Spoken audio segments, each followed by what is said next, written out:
What is going on, guys? It is WrestleMania here, back with another episode.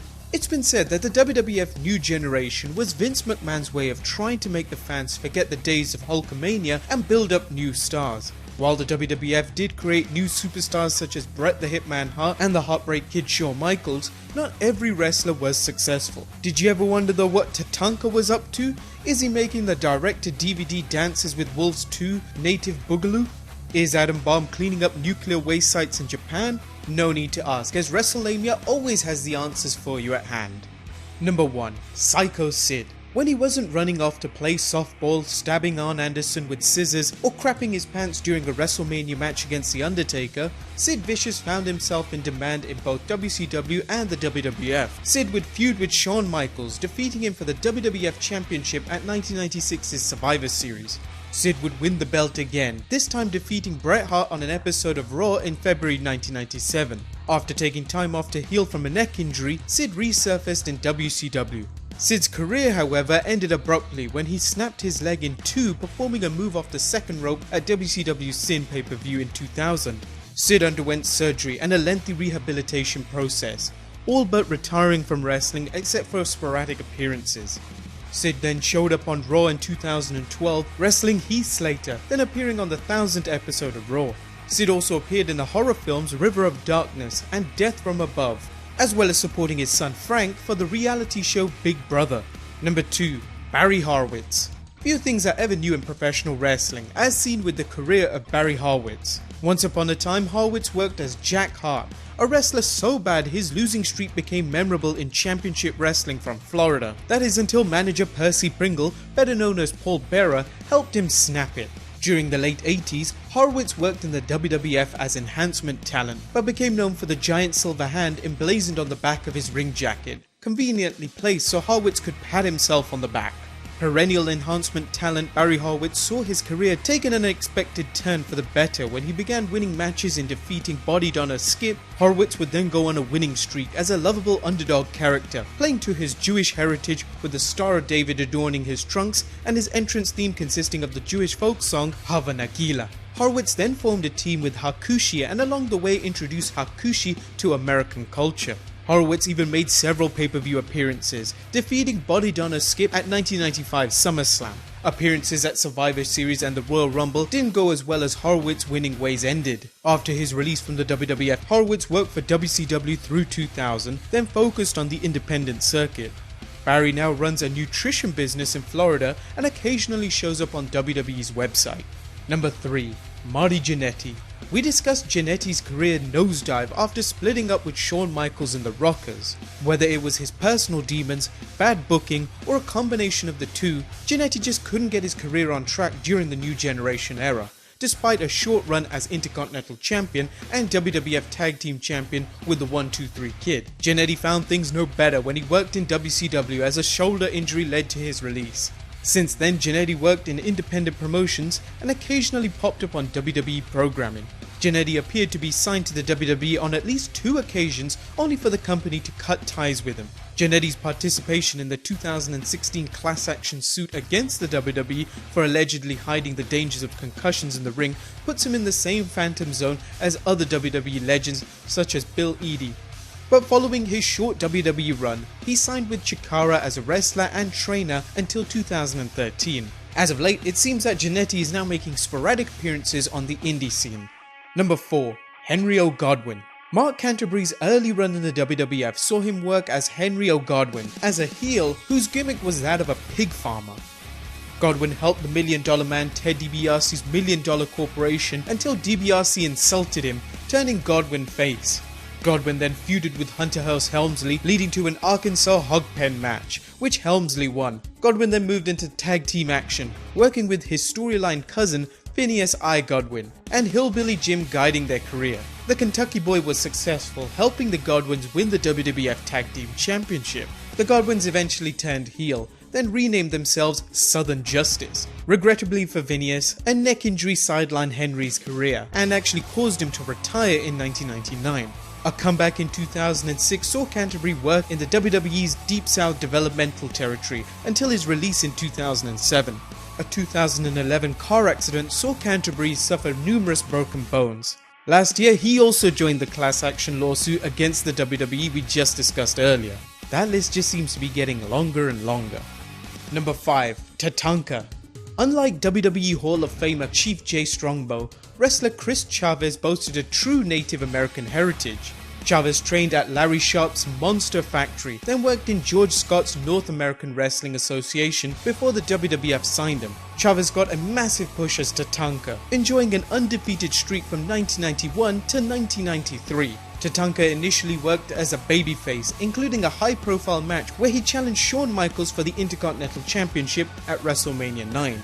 Tatanka then turned heel in 1994, joining Ted DiBiase's heel faction, the Million Dollar Corporation. Tatanka then worked throughout 1996 but left the company, reportedly to deal with personal issues. Chavez passed on the chance to work in WCW despite a lucrative offer from Eric Bischoff. Chavez worked on the independent scene briefly, then returned into the WWE from 2005 to 2007. Chavez has kept busy since then, working the independent circuit and even popping up for a few WWE events. Tatanka even made a recent appearance at WrestleMania 32's Andre the Giant Invitational Battle Royale. Number 6. Jean-Pierre Lafitte. After teaming with Jacques Rougeau as the Quebecers and winning the WWF Tag Team Championship on 3 occasions, wrestler Jean-Pierre Lafitte became a pirate after Rougeau's retirement. Lafitte seemed headed for a good single run after a 3-month feud with Bret Hart, but problems with the Clique led to Lafitte leaving the company for WCW. Lafitte then teamed up with Jacques Rougeau, who had come out of retirement working as the Amazing French Canadians. Lafitte didn't last long and was fired from WCW, bouncing back and forth between WCW, the WWF and ECW. Lafitte wrestled mostly on the independent circuit until retiring in 2011. There is word that he actually wants to return to the WWE, but that's one bet only a sucker would take. Number 7. Duke the Dumpster Droese. It's difficult to think of any new generation wrestler who epitomized the WWF's reliance on wacky gimmicks more than the garbage man turned wrestler Duke the Dumpster Droese. Michael Droese debuted in the WWF in 1994, carrying a garbage can to the ring with him. The trash man fought color commentator Jerry the King Lawler after Lawler leveled Droese with his own trash can, with some citing this as one of WWF's earliest hardcore matches. Our program with Hunter Hearst Helmsley saw the Dumpster deliver Helmsley's first loss. Droese worked the WWF from 1994 all the way up until 1996, when Vince McMahon agreed to grant him a release because Droese couldn't deal with the WWF's heavy travel schedule. After that, Droese occasionally appeared on the independent scene. His last WWF appearance was at WrestleMania 17's Gimmick Battle Royal. Droese now works as a strength and conditioning coach for the Warren County High School. Number 8. Hakushi.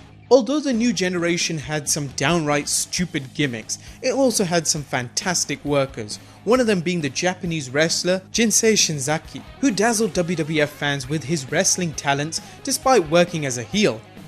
Under the name Hakushi, he worked a program with Bret the Hitman Hart, and whilst Hart won the program, their matches were considered one of the few highlights of 1995. After leaving the WWF in 1996, Shinzaki returned to Japan, working in New Japan Pro Wrestling, Frontier Martial Arts Wrestling, All Japan Pro Wrestling, and Michinoku Pro Wrestling. Number 9. Quang, aka Savio Vega. The mysterious masked Quang was none other than Puerto Rican star Savio Vega under a mask. Quang was hyped as a masked ninja, complete with martial arts skills and a shadowy background. After that unsuccessful run and his last match as Quang in April 1995, he resurfaced as childhood friend of Razor Ramon, helping the bad guy at May 1995's In Your House pay-per-view. Vega had a run as upper-card wrestler during the end of the new generation, but always coming up short when it came to championships. A heel turn saw Vega join the Nation of Domination, then form his own gang, Los Boricuas. Vega remained in the WWF until 1999, and has since worked largely in foreign markets such as the International Wrestling Association and World Wrestling League. Number 10. Arwen R Shyster. After a good run teaming with Barry Windham in WWF, Rotunda worked in WCW where he had some success as part of the heel group The Varsity Club. However, runs as Captain Mike Rotunda and Michael Wall Street made Rotunda's future bleak. Fortunately, a return to the WWF and a makeover as tax collector turned wrestler Arwen R Shyster saw Rotunda enjoy success during the new generation, including a string of WWF Tag Team Championship reigns with the Million Dollar Man Ted DiBiase. Rotunda would return to WCW in 1995, working as VK Wall Street and Mike Rotunda until 2000. In 2006, Rotunda began working as a road agent for the WWE and has popped up on WWE TV occasionally in character as IRS. Rotunda's legacy carries on with his sons Bray Wyatt and Bo Dallas. Number 11. Vader. After a big run in WCW as the promotion's World Heavyweight Champion, Vader was fired by WCW after his face repeatedly pummeled wrestler Paul Mr. Wonderful Orndorff's fist in a backstage scuffle. Vader debuted in 1996, starting off strong with an angle where he laid out WWF President Gorilla Monsoon.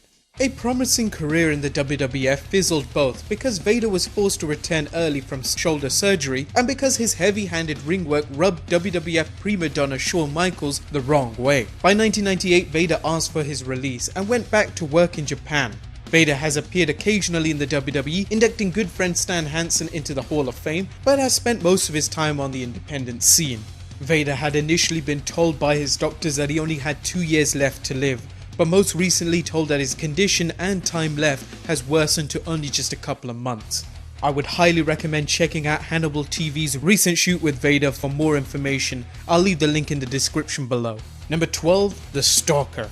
In the fall of 1996, WWF fans were mystified by the appearance of a stranger with camouflage paint on his face and the hometown of The Environment. Known as the Stalker, this enigmatic superstar wrestled a variety of stars, even appearing at that year's Survivor Series. Of course, sharp-eyed fans knew the Stalker was Barry Windham, and when the WWF decided Windham wasn't getting over as a stalker, they had him dye his hair black and teamed him with Justin Hawk Bradshaw as the New Blackjacks. Windham then jumped over to WCW in 1999 and will be best remembered for his team with Curt Hennig, Bobby Duncan Jr., Kendall Windham, and Curly Bill as the West Texas Rednecks. Barry Windham would go into semi-retirement in the new millennium, working behind the scenes for the WWE and being inducted with the rest of the Four Horsemen into 2012's Hall of Fame. Recently, Windham suffered a heart attack in 2011, but fought back and currently lives on his family farm. Number 13. Aldo Montoya, aka Just Incredible.